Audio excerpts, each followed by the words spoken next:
ঠাকুমা কেমন আছিস বাবা? ভালো আর কি করে থাকি, এই তোমার দেখে এখন একটু ভালো আছি। টেনশন করো না কটকটি, এখন থেকে ঠাকুমা তোমার কাছেই থাকবে। বলছি দিদি, আপনাকে কি বলে ধন্যবাদ জানাবো আমি ভাষায় প্রকাশ করতে পারছি না। হ্যাঁ ম্যাডাম, আপনার আমি চিরকৃতজ্ঞ থাকবো। আপনি যেভাবে আমার ঠাকুমাকে ওই হারামজাদার কাছ থেকে বাঁচিয়ে এনে দিয়েছেন, হ্যাঁ আপনার সারা জীবন আমি গোলামি করব। হ্যাঁ সত্যি, আমার নাতি সারা জীবন আপনার গোলামি করবে। হ্যাঁ ম্যাডাম, আমি আপনার সারা জীবন খেয়াল রাখবো। শোনো কটকটি, তাহলে ওই উপরের রুমটা তোমার ঠাকুমাকে দেখিয়ে দাও। আমি আর এখন এই উকিল বাবু একটু ওই এমএলএর বাড়ি থেকে ঘুরে আসি। হ্যাঁ আচ্ছা ম্যাডাম, তাড়াতাড়ি আসবেন। হ্যাঁ বাড়িতে নিমন্ত্রণ খেতে যাচ্ছি না, শুনেছি শরীরটা খারাপ, তাই ঝক করে একটু দেখে চলে আসবো। আচ্ছা, ফল টল নিতে ভুলবেন না। না না, 2 ব্যাগ ফল নেবো, লোকজনদের দেখাতে হবে না। একদম। তাহলে তোমরা উপরে যাও, আমরা দেখি ওই একটু দেখা করে আসি। আচ্ছা।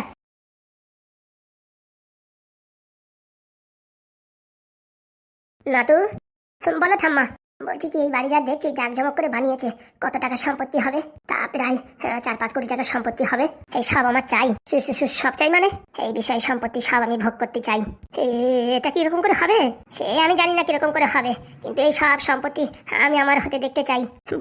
বলছি কি, কিছু টাকা নয় ঝেপে দেওয়া যাবে, কিন্তু এই সব বিষয় সম্পত্তি কি করে ঝাড়বো? ভুলে গেছিস সেই ছোটবেলার কথা, যখন তোর বাপ মা তোরে ফেলাই দিয়ে চলে গেল। হ্যাঁ, তখন তোরে কোলেপিটি করে আমি মানুষ করেছি। ছোটবেলার থেকে এই অবধি সব দেখাশোনা আমি করেছি। আর আজকে আমার ছোট্ট একটা আশা আকাঙ্ক্ষা পূরণ করতে পারবি না কটকটি? বলছি কি, ছোট্ট আশা তো পূরণ করতে পারবোই, কিন্তু এই এত বিষয় সম্পত্তি কি করে আমি তোমার নামে করে দেবো? বুদ্ধি লাগা বুদ্ধি। বলছি কি, যে মানুষটা আপনার উপর বিশ্বাস করে, আমার উপর বিশ্বাস করে আপনাকে ওই হারামজাদাদের হাত থেকে রক্ষা করলো, আমাদের এখানে থাকার বাসস্থান দিল, সবকিছু দিল, তার এত বড় ক্ষতি করবো? বাবা, তুই তো দেখি বড় সতী সাবিত্রী হয়ে গেছিস।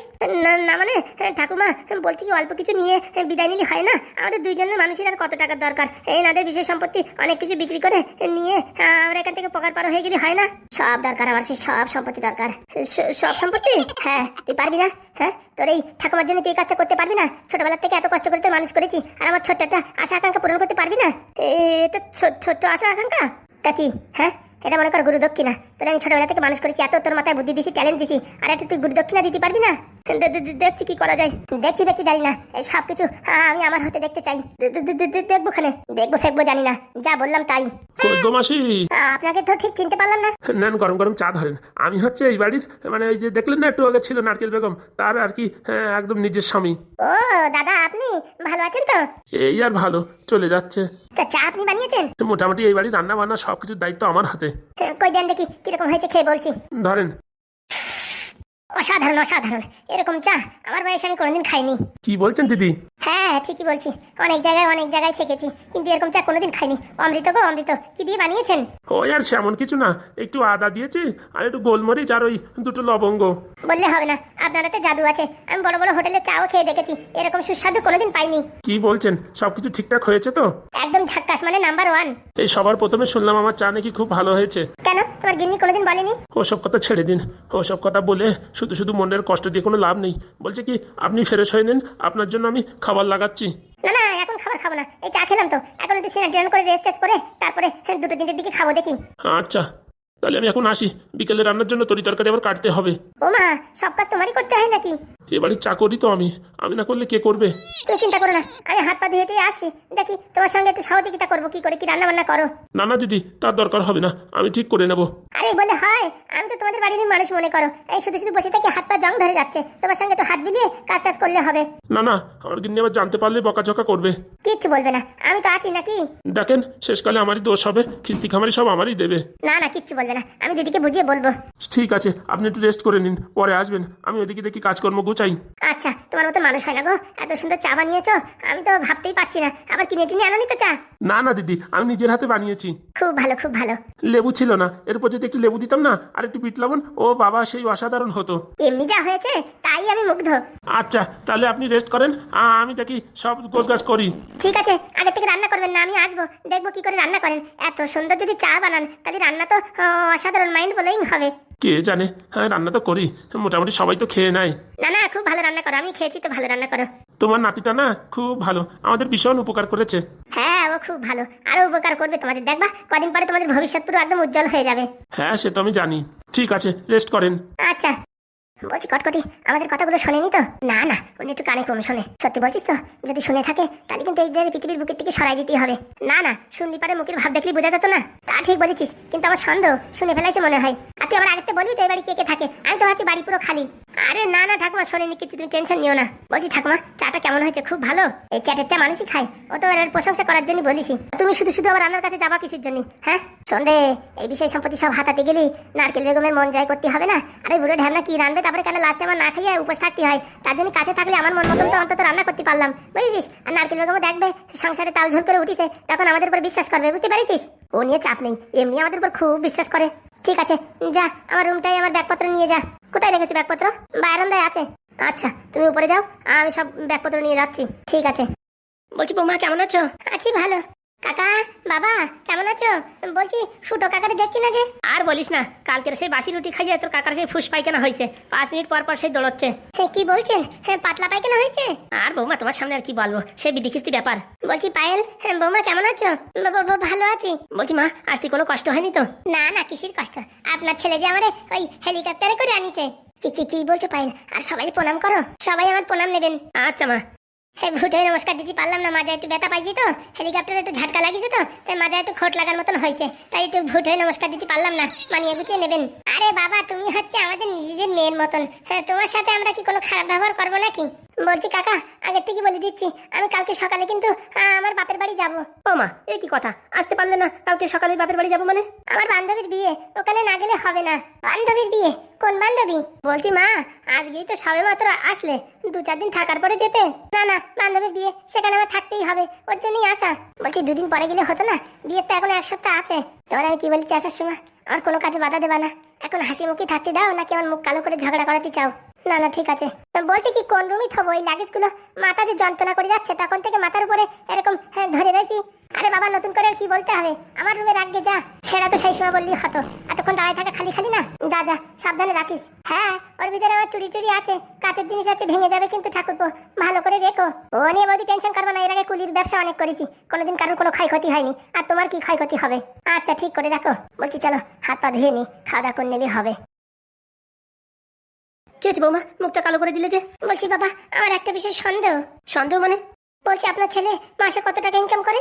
কেন, আপাতত তো 90,000 টাকা করে পাচ্ছে, আর 2-4 মাস গেলে তো ওই 3 লাখ টাকা করে বেতন হবে। বিয়ের পরে আমার কিছু কিনে দিয়েছে বলো? পাদু এই কথা শুনছি না বাবা, আর কি ভাবছিলাম এই মাসের টাকা পালি কিছু একটা কিনে দেবো, এই দিন আদায় তো কম না, এদিক ওদিক দেওয়ার পরে সেরকম কিছু একটা ছিল না। যখন আমি বলি তখন এই কথা বলে। কাজটা কিন্তু ভাইবো ভালো করিসনি। হ্যাঁ আমি নিয়ে ইনকাম করি না, আমার বউরি না আমি কিনে দিতে পারি না, কিন্তু তুই তো মোটা অঙ্কের টাকা ইনকাম করিস। হ্যাঁ তা বৌমার এটা কানের টাকুনিটা তো কিনে দিতে পারতিস নাকি?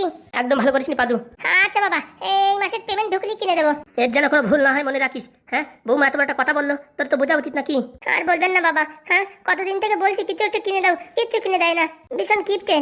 আরে পাইল ওইসব কথা বলি না, বলছি তো এইবার টাকাটা ঢুকলে বাড়ি কিনে দেবো। দেখো সবার সামনে বললে কিন্তু পরে কিন্তু আর পাল্টিবাজি মারবা না। না না বলছি বৌমা, ওসব কথা পরে হবে, হাত পা ধুয়ে আসো, তোমাদের জন্য ভালো মন্দ রান্না করে রেখেছি, তাড়াতাড়ি খাওয়া দাওয়া করে নাও, তারপরে ওইসব কথা এক জায়গায় বসে শোনা যাবে। বলছি কাকি কি রান্না করেছো? হ্যাঁ স্পেশাল বলা যাবে না, হাত পা ধুয়ে আসো, টেবিলে বসে জানতে পারবা। আচ্ছা ঠিক আছে, খুব খিদে লেগেছে, তাড়াতাড়ি আসছি। আচ্ছা যাই দেখি ভাত টাত গোছাই। কি হলো হাগুদা, ওরকম রেগে আছো কেন? রাখবে না, ছেলেটা কি কাজ করলো? আরে বাবা ওরও তো অনেক দিন আদায় ছিল, আমরাই তো কম টাকা নিয়েছি নাকি? তবু নতুন বিয়ে হয়েছে, বৌমারে কিছু কিনে দিতে হয় না, সে বুদ্ধি নাই নাকি? ওরা কি এখন বাপ হয়ে সবকিছু বুঝিয়ে দেবো নাকি? আরে বাবা টেনশন করো না, ওর নতুন নতুন বিয়ে তো অনেক কিছুই হয়, আমি তোমার বৌদি আজ পর্যন্ত কিচ্ছু কিনে দিইনি। আরে বাবা তোর কথা আমার কথা আলাদা, এখন আমি যদি বিয়ে করি আমার বৌদিকে আমি ঠিকঠাক জিনিসপত্র কিনে দিতে পারবো? কেন এখন আবার বিয়ে করবা নাকি? আরে ওইসব কথা ছাড়তো, বলছি কি বৌমার সাথে কিন্তু কাজটা ভালো করেনি পাদু। আরে তুমি ওই নিয়ে টেনশন করো না, সব ঠিক হয়ে যাবে, বৌদি তো এই মাসে টাকা ঢুকলি কিনে দেবে। ছি ছি ছি, বৌমা হয়ে শ্বশুর দিয়ে এরকম একটা কথা বললো, আমার একটা লজ্জা লাগছে। আরে এসব ছাড়ো, ওইসব মাথায় নিয়ে না, শুধু শুধু সব ঠিক হয়ে যাবে। বলছি ফুটোর কি অবস্থা? বলছি তুমি তো মিথ্যা কথা বলে কাটাই দিলে, কিন্তু পাদু তো দেখলেই বুঝতে পারবে। কোথায় আছে ফুটো? ওই তো ওই ঘরে চুপচাপ করে বসে আছে। শোন এই পাদু আগে খাওয়া দাওয়া করে নিক, তারপরে যেন ব্যাপারটা জানে, আগে তো জানতে পারলি কেন আবার রাগেতে খাওয়া দাওয়া করলো না, মন মানসিকতা কেন খারাপ হয়ে গেল। তা ঠিক বলিস, চল দেখি ফুটোর দাঁত থেকে একবার ঘুরে আসি। না না ওখানে যাওয়ার দরকার নেই, গেলি পারে পাদু ভাইপো সন্দেহ করবে। ঠিক আছে বলছি যা গরম পড়েছে, চল একটু বাইরে যাই দাঁড়াই। চল। বলছি বাবা কিট্টু এটাই তো ফুটোদের বাড়ি নাকি? হ্যাঁ। বাড়িতে কেউ আছেন? মনে হয় সব ক্যাটা কম্বল মুড়ি দিয়ে স্টেশনে গেছে। কি ব্যাপার আপনারা এখানে? উড়ি শালা এখনো যা দুধের দাঁত ভাঙেনি সে বেরোই যাইছে। বলছি কি তুই কি এই বাড়ি হত্যা বিধাতা নাকি? কি হয়েছে সেটা খুলে বলুন। বলছি ফুটো নাকি জেলে, সব হাবিজাবি খবর কে দেয়? ও মা কি বলো, গ্রামের সব লোক তো জানে যে ফুটো তো জেলে, ওই মহিলা কেসে নাকি জেলে গেছে। দেখেন এসে উল্টোপাল্টা কথা বলবেন না, কারা এইসব হাবিজাবি করেছে সে সব আমরা জানি। কে করেছে সব জানা আমাদের, কে করেছে সময় আসলে সবাই জানতে পারবে। তো বলছি কি তার ছাড়ার কোনো ব্যবস্থা হয়েছে? যদি ছাড়াতে না পারো তাহলে বলো, আমার মা একটু চেষ্টা করলে পারে না, একদম সন্ধ্যের ভিতরে বাড়ি এনে দেবে তোমাদের ফুটো কাকারে। অলরেডি ফুটো কাকা বাড়ি বাড়ি বাড়ি কি করে আসলো? আরে এসব ভুলভাল বলছে মা, ভুলভাল না সত্যি কথা বলো, কি দরকার? এ লাল, কার সাথে কথা বলিস রে? আরে দাদা ভালো আছেন তো? আপনারা হঠাৎ করে এখানে? বলছি শুনলাম নাকি ওই ফুটো জেলে, তাই একটু দেখা করতে আসলাম। তাই ছেলে কি বলছে, ছেড়ে দেছে নাকি? হ্যাঁ ছেড়ে দেছে। আর ফুটো জেলে এই কথা কে বললো? সারা গ্রাম সারা পাড়া সব থই থই করে গেছে এই ঘটনায়।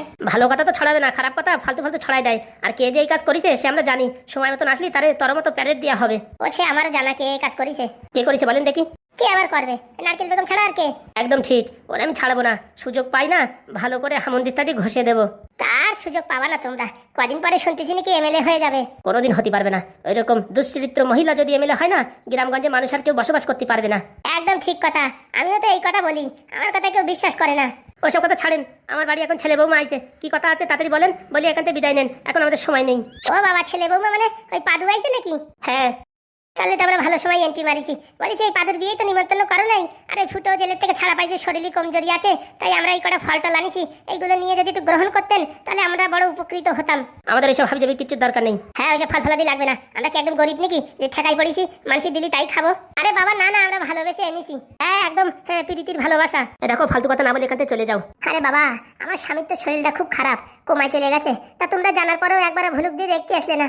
আগে তো এমএলএ বাবু ছাড়া কিচ্ছু বুঝতে না, আর এমএলএ বাবুর এখন শরীর এত খারাপ, বিছনা থেকে উঠতে পারছে না, কথাবার্তা বলতে পারছে না, মুখ টুক বেঁকাই গেছে, আর তোমরা তো দেখতে আসলে না। আর তোমাদের এই মানে দুর্দিনের কথা শুনে আমরা ঝপাত করে দেখতে চলে আসি, আর আমাদেরকে এরকম কথা বলছো? তোমরা আইসো, তোমাদের নিশ্চয়ই কোনো কারণ আছে, তোমরা স্বার্থ ছাড়া কাজ করো না। একদম ঠিক।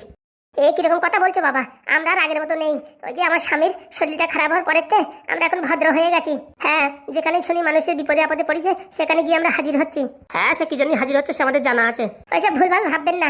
বলছি ফুটো কই দেখি, একটু দেখা করি, একটু ফল ফলাদি নিজের হাতে ফুটোর কাছে দিয়ে যাই।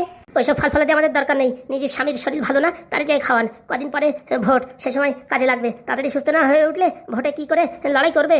ও নিয়ে টেনশন করো না, আমার স্বামী ওই যখন প্যারালাইসিসে পড়ে তখন সব দায়িত্ব আমার ঘাড়ে চাপাই দিয়ে গেছে, এইবারে ভোটে আমি দাঁড়াচ্ছি। ও তাহলে বুঝতে পেরেছি, খেলাটা কোথায়। মানে কিছু না, হ্যাঁ আপনি যান, এখন আমরা কথা বলার সময় নেই আমাদের। ওই যে বাড়ির সামনে এইভাবে উপকার করতে আইছি আর এইভাবে আমাদের ধাক্কা দিয়ে বের করে দিচ্ছেন? মোটেও ধাক্কা দিনই, ভালোভাবে বলছি, এখান থেকে যান, এখন আমাদের বাড়িতে একটা সিচুয়েশন পরিস্থিতি, এই পরিস্থিতিতে আপনাদের বাড়ির ভিতরে নিতে পারছি না। ঠিক আছে আমরা নয় গেলাম না, কিন্তু এই ফল ফলাদিগুলো নিয়ে নেন। বললাম না আমরা কি ভিখারি নাকি যে তোমরা দান করলে খাবো, না তো খাতে পারবো না? আরে বাবা ওরকম ভাবছো কেন? তারপরে পাদু আইছে, পাদুর নাকি শুনলাম বিয়ে থাকা করেছে, তো বৌরি তো দেখলাম না, তাই পাদুর বিয়েতে নিমন্ত্রণ করো নাই তো, তাই মনে করো সেই গিফটগুলো আমরা দিতে যাইছি। বাজে উল্টোপাল্টা কথা বলবেন না, এখান থেকে সরাসরি কেটে পড়েন, নাই কিন্তু কপালে দুঃখ আছে। ও মা কি বলে? আরে বাপু, তোমাদের বাড়ির সামনে আসলাম আর এইভাবে অপমান করে তাড়িয়ে দিচ্ছ? আমি যদি ভোটে জিততে পারি না তখন দেখবা তোমাদের বাড়ির সামনে দিয়ে পাকা রাস্তা করে দেবো। আমাদের যা আছে তাতেই ভালো, আমাদের আরো ভালো রাস্তার দরকার নেই। বলছি আপনারা কি যাবেন নাকি বেশি কথা বলবো? ঠিক আছে, এত ভালোভাবে বলার পরেও ঢুকতে দিলেন না তো, সময় আছে, সময় তখন আমরা সদ্ব্যবহার করবো। সে আপনারা তো এমনিতেই অনেক সদ্ব্যবহার করেছেন, আর একটু নয় করবেন, এখন এখান থেকে বিদায় নিন। চল রে বাপ চল, এইভাবে আমাদের অপমান করলো মা। আরে চল চল চল, অপমান হোক আর যাই হোক, মোটামুটি একবার পজিশনে আসিনি, তারপরে এদের দেখাচ্ছি এই ফলগুলো।